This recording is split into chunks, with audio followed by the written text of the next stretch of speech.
Hi, good morning. My name's Dina and I'm from the Lake District in the UK.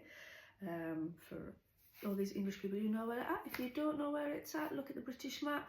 2/3 up, we're literally about 10 minutes away from the border to Scotland. Right.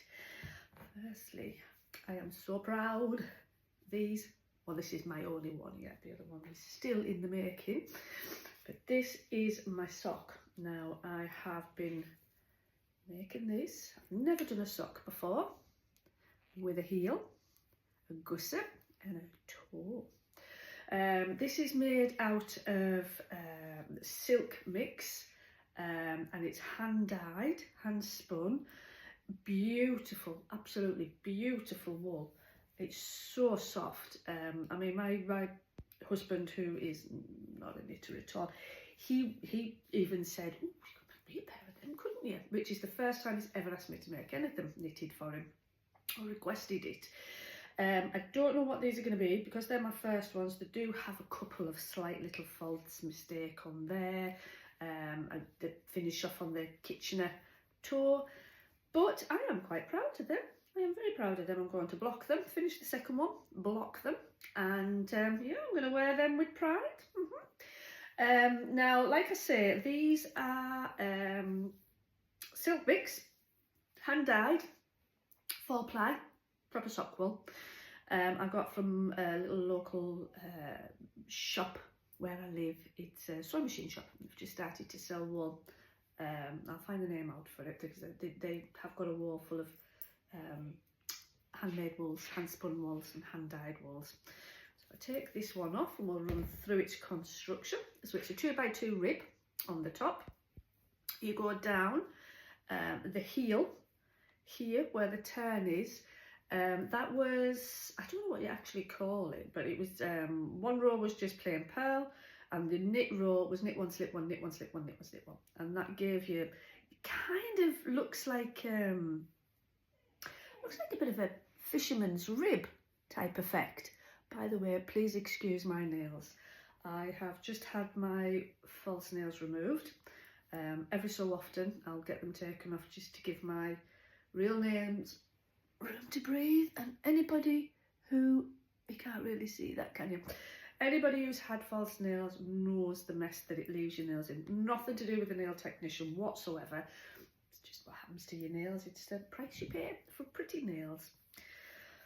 Right, there you go. For those of you that are going to say let your own nails grow, I work on a computer keyboard, so, and I have quite weak flaky nails, so they don't last.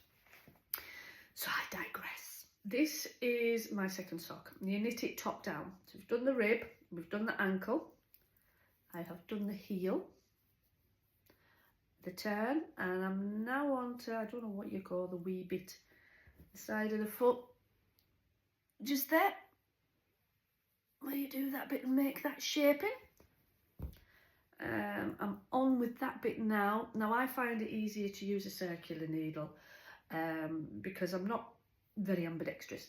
So when you've got all those needles sticking out everywhere and they get caught in your jumper and you don't know where to put them in your hand when you're holding them. So personally, I like a circular needle. I like a metal circular needle because it slides off. With it being so small, the stitches just slide off. And it being silk, it just slide off. But the downside is they do slide off. So you do have to be quite careful that when you put it away, you remember to put your stitch stoppers on the top, stop losing everything. I'll just get the pattern on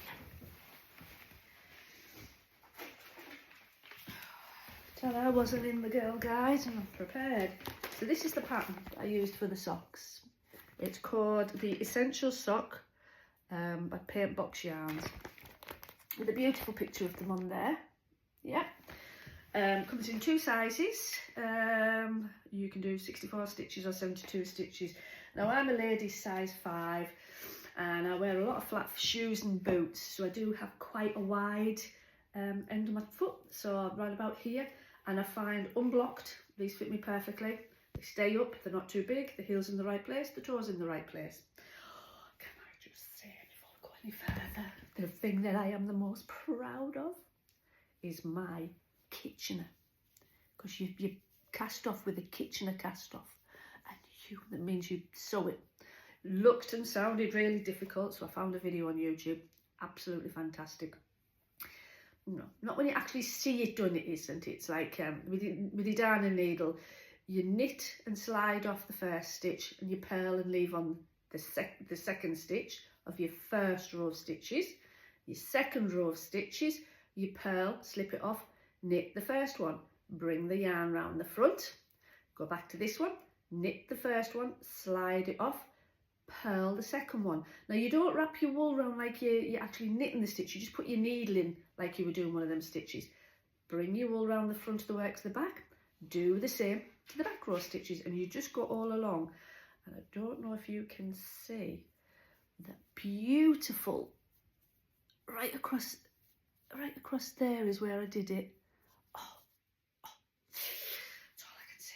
From now on, joining shoulder seams, anything like that, I am not sewing anymore. I am gonna is it Kitchener? I think it's Kitchener. Anyways, I'm gonna do that every time now. Put that down. So this is the pattern. So it comes in size 64 stitches, 72 stitches on a 2.25 needle.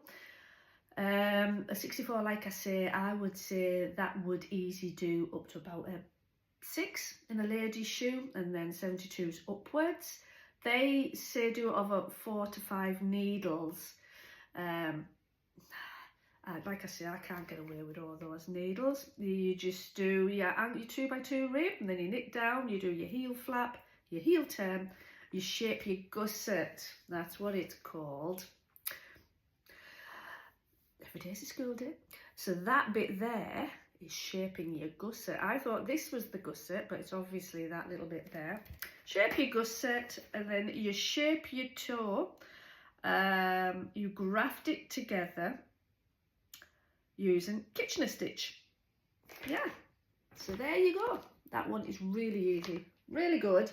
What I might do on my next one, when I've my next video, she says, I'll block them and I'll show you the finished one. I might even get my daughter to model them.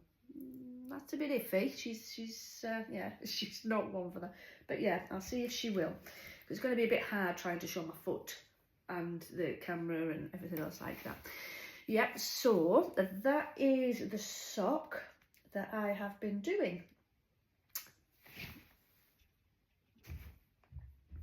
Right, just want to show you one of my acquisitions I got this week. I'm dead chuffed with this because, as you know, I'm doing socks. Now, these big needles and little cables, it just doesn't go. So I brought this. It is the Denim Special Collector's Edition by Knit Pro. Comes in this lovely little case, so you can take it absolutely anywhere with you. And inside there's 2 compartments. The top one holds another little compartment. So this is, watch this. And there your needles. Look at them beauties. So they go from, let me do it this way. They go from a size 6 and they're interchangeable, and that is actually the size of them. Yep, I do that. Can you see it? So you screw them on at the end there, little screw on end. So you start off at a 6 and you go right down to a 3 millimeter. What, darling?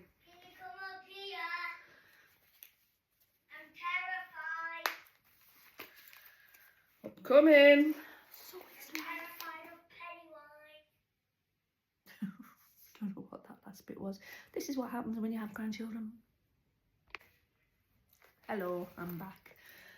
Just a quick little break there. When you are 6 and you need a toilet break, you need a toilet break. Right. So what I was saying, I was talking about the Knit Pro mini needles, which I find absolutely invaluable for doing the likes of small cuffs, socks, like I say, and it comes with the knit needles, which I showed you. You get this second little pouch here, and you do actually get 2 cables. One is 7-inch and the other one is a 9.5-inch, which is quite useful for things. You've got your little cable stoppers. You get 4 of them, and I've ripped it off and put it on a bit of paper, but you get one of the little metal things that's really good for tightening up your cable needles so they don't come off, because there's nothing worse than when that comes off. And you've got to pick them all up again. Right, or your wool gets stuck, you know where the join is, where you screw them on. So yeah, I could thoroughly recommend them. Nice little gift for someone, Christmas is coming up. Hint, hint. Right, so what else have I got as an acquisition? Oh, this is just for me. Yeah, I saw them on Etsy, so I ordered them. And they are, when you've finished your jumper and you get all these designer buttons, and they have the little tag now on the bottom of the jumper. Well, I got some of these made, and they say handmade with love, which is actually back to front. Sorry about that. And what you do with them, you get them, and you get all different things put in, nanny made, whatever, and you get little brass. Well, these aren't brass, they're metal, but they're like a plasticky browny brass. And you then take it and you fold it in half like that. I haven't done that very well, have I? You fold it in half like that. You slip it on the edge of your jumper, so you can either have the heart showing, or if you wanted, you could have the made with love showing, and then you use your little brass pin, put it in, press it together, and there you go. And it just sits on the edge of your bottom bit of your jumper. You do it on your sleeve, your cuff, whatever you wanted. I normally put them on the bottom. Like I say, they were from Etsy.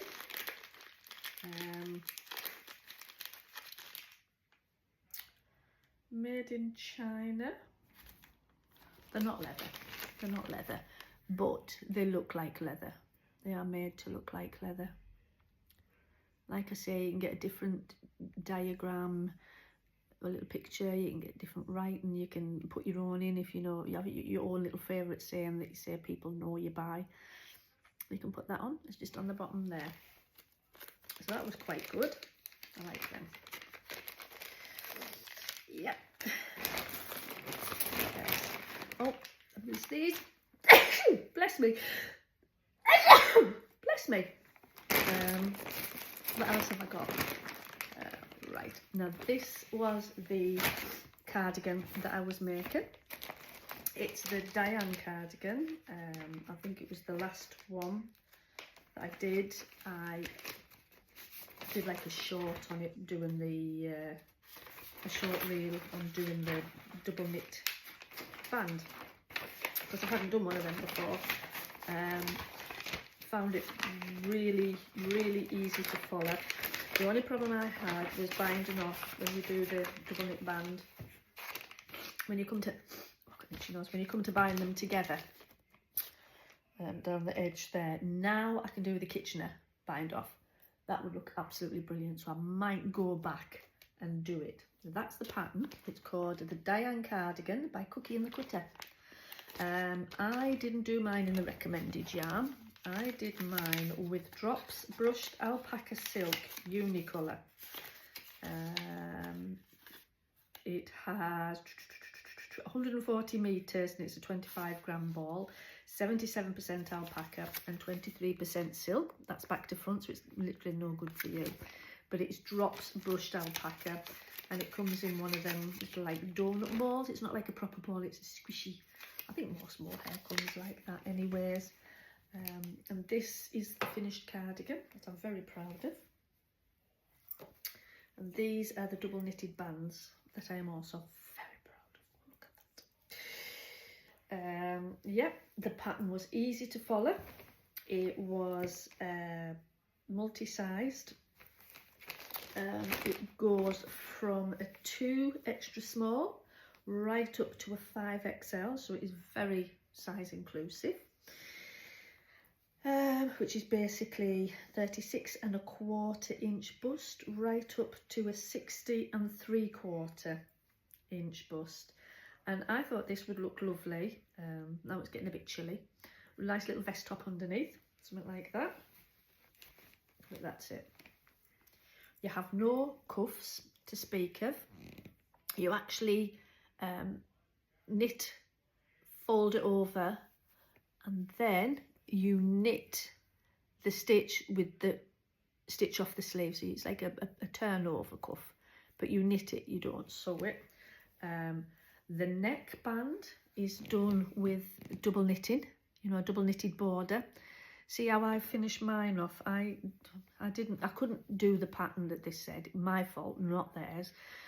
So I just knit two together all the way up. I think I would now go back, undo it, or if I did it again, and I would do a Kitchener finish. The buttons I got from Etsy. They are metal with enamel on them. Don't know if you can see that. I don't know if it will let you see that. There you go, little butterflies. There you go. It's got a little butterfly on it. Beautiful. With a little shank on the back you can attach it with. But yeah, it's like a creamy enamel. I ordered them off Etsy. I will try and find the name of the store, but basically I just put enamel gold buttons. So there you go, you can see them on there. Yeah, so that is the pattern, that is the finished cardigan. If I have it like that, so you can see there, it shows you a bit more. But yeah, it was really easy to follow. The yarn they recommend is Cardiff Cashmere. Now, I have never had any Cardiff Cashmere. I'm not that lucky, but I have, watching other people's videos and vlogs and things like that. Oh, it's supposed to be an absolute dream to knit with, especially the cashmere in it. This is Brush Light, one strand of Cardiff Cashmere, or you can use soft silk mohair, 2 strands held together by knitting for olive. So if your price range is Cardiff for cashmere is not in your price range, knitting for olive, 2 strands of soft silk mohair, you could use that. Or like I say, I use drops. I use the drops version. I can't find my, oh there it is. I used the drops version of brushed silk alpaca, but I only used 1 strand because on this it says that it's good for 5mm needles. I was only knitting it on 4mm and 3mm needles, so I only used 1 strand of this. And as you can see, it's not, well, it is a little bit see-through, but it's not what you would call like mesh, like, you know, it's, and with the fluff that gives you added. Look at that. Yes, so I fold that one up. That's one of my finished items. So yeah, I could recommend the Diane cardigan. It's a drop shoulder cardigan worked from the top down. The back yoke is worked with short rows to make the shoulder slope, and then each shoulder is picked up from the back piece and worked. You joined under the arms, knit down. It isn't circular, it's backwards and forwards. That is one thing to say for it, right? So that's that one done. And what else have I got to show you today? What are these? I have all kinds of strange things in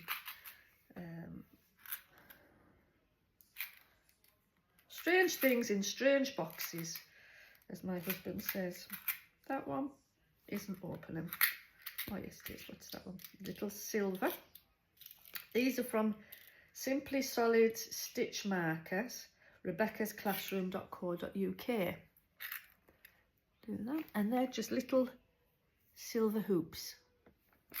They are really nice, and they don't cause too much of a you know, like a gap in your knitting. If you have them on your knitting needle and you're knitting along and just sliding it from needle to needle, sometimes you do get a bit of a gap if your stitch marker is a bit big.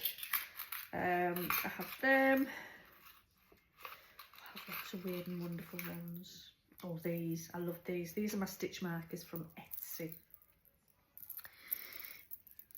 Can you see them? My elephants. Look at that. Oh, look at them. They're beautiful. They're solid at the back. And there's 1, 2, 3, 4 of them. Absolutely adore them. Little stitch holders. Yeah. So I do like to collect strange stitch holders. Strange ones or different ones. My other ones, yeah, they're just little rainbows. Right, so the only other acquisition, and this is a big reveal, oh my god, look at that. Look at that colour. Look at them. Yeah, what do you think of them?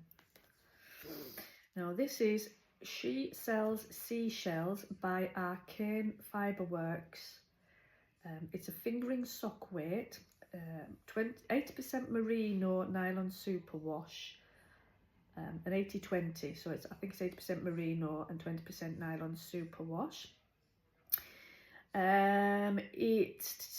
You knit it using 2.25s to 3.25 needles. It's made by Arcane Fiberworks, which are a Canadian company. Now I've just sent for some more, which I will show you when I get it. It's for a present for somebody, and I can't go into too much detail because it is a Christmas present and hopefully they will watch this. But yeah, but look at that.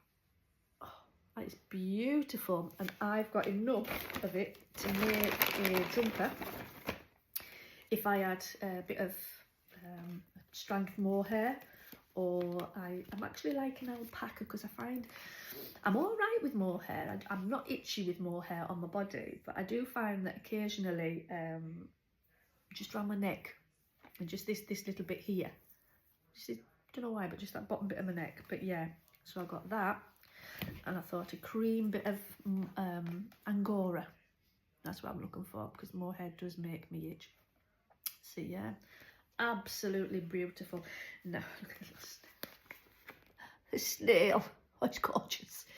Now at the moment I'm waiting for some wool from Arcane. Yeah, Arcane Fiberworks. I'm waiting for it. It is well worth waiting for because they're so soft. Oh, squishy. So I am waiting for some wool because there has been a postal strike or disruption or something like that in Canada, which has held back deliveries. So I think I've been waiting a month for some yarn, but they've been in touch. I got in touch with them and asked, and they explained it. So that was good. The you know, the replies to emails are quick. There's a quick turnaround response. Yeah. Now they're 100-gram skeins. That's why I've only got 3 of them. 100-gram skeins with 400 meters on each skein. Skein? It's a bit like scone or spoon. Yeah. So there's 400 meters on each skein. 4, 8, 12, and it usually takes about, for a double knit, it'll take about 1200 for me. So yeah, not the cheapest wool, not expensive, but not the cheapest wool. But I found that you get what you pay for. Yeah, you do get what you pay for. If you, 9 times out of 10, if you send for a luxury, well, I would class that as a luxury wool. I think it was about £14, between £14 and £18 per skein, which is expensive. You can use it as sock as well. It is basically a sock wool, but sock yarn. But when you go on the website, you pick your coloured yarn, and there'll be the yarn in the skein, and then there'll be a little swatch, a picture of a swatch of it knitted up, so you get to see what the colour pattern is like. And there'll also be a picture of what it, the colours that inspired them. This one, it was a seashore one, and I'm not sure, it might have been sunset, it's something like that, but it was like the greys of the sea and the blues and the sand, and like there was a seashell on the beach, and it had like these pinky and creamy hues in the seashell. So when you looked at the picture, you could see the finished swatch, and you could see the skein of yarn. You get an idea of what you're actually getting. There's no unpleasant surprises when you knit it up. And you order it, it starts off, you click the colour that you want, and then when you go on it, it starts off like thin with sock, and then it goes up. So you actually order, I could have got that in double knit, I could have got it in Aran weight, whatever. It's what you want, and the price varies depending on what you want, what yarn thickness that you want.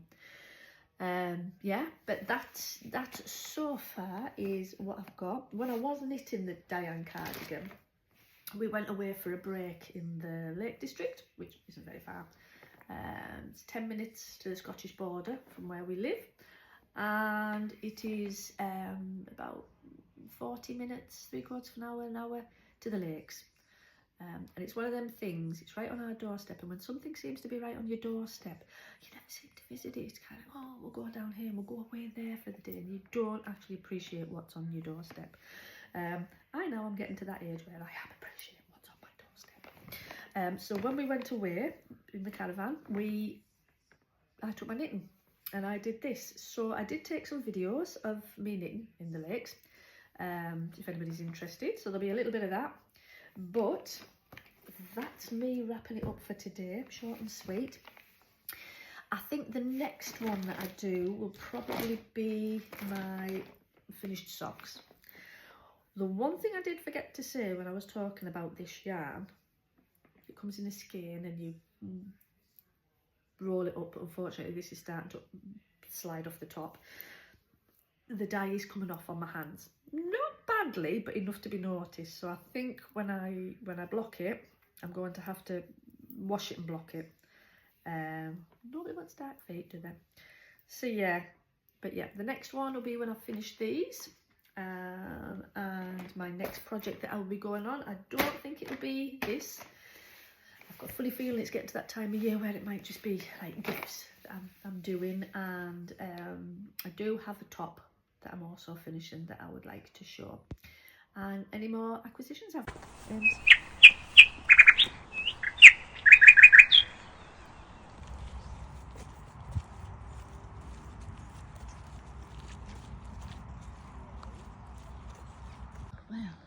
Well, we have just walked round Buttermere Lake.